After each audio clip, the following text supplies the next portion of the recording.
আপনি কি বিশ্বাস করবেন একটি বাতিল এবং জং ধরা গাড়ির কয়েল স্প্রিং দিয়ে এমন একটি মারাত্মক কারাম্বিট নাইফ তৈরি করা সম্ভব? আজ আমরা দেখাবো কিভাবে লোহার আবর্জনাকে একটি মাস্টারপিসে রূপান্তর করা যায়।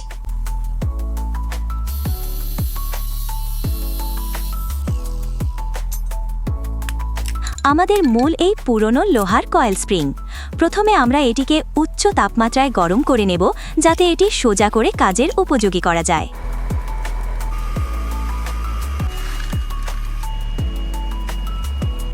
লোহা যখন লাল টকটকে হয়ে যাবে তখন হাতুড়ি দিয়ে পিটিয়ে আমরা কারাম্বিটের সেই বিশেষ বাঁকানো আকৃতিটি দেব। মনে রাখবেন, কারাম্বিট নাইফের বিশেষত্বই হলো এর বাঁকানো ডিজাইন এবং আঙুল রাখার রিং।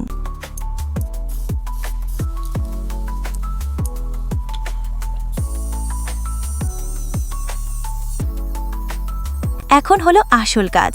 গ্রাইন্ডার দিয়ে ঘষে আমরা এর ধারালো দিকটি নিখুঁত করব। পুরনো জং সরে গিয়ে যখন উজ্জ্বল স্টিল বেরিয়ে আসবে তখন এটি দেখতে সত্যিই অসাধারণ লাগে।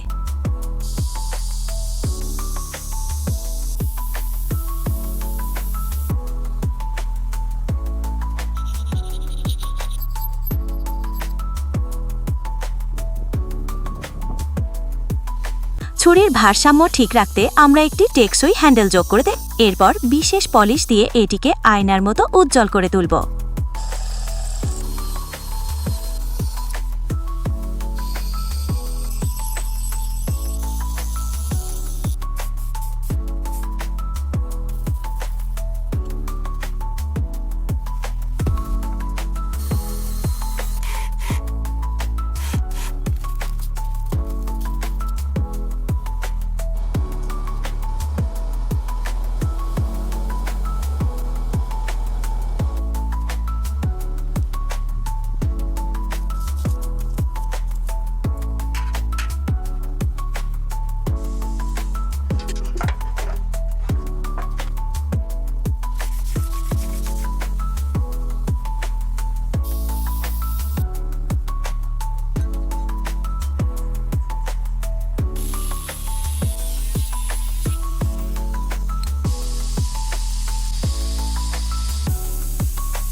তৈরি হয়ে গেল আমাদের রেজার শার্প কারাম্বিট নাইফ। জং ধরা লোহা থেকে এখন এটি একটু ধারালো অস্ত্র।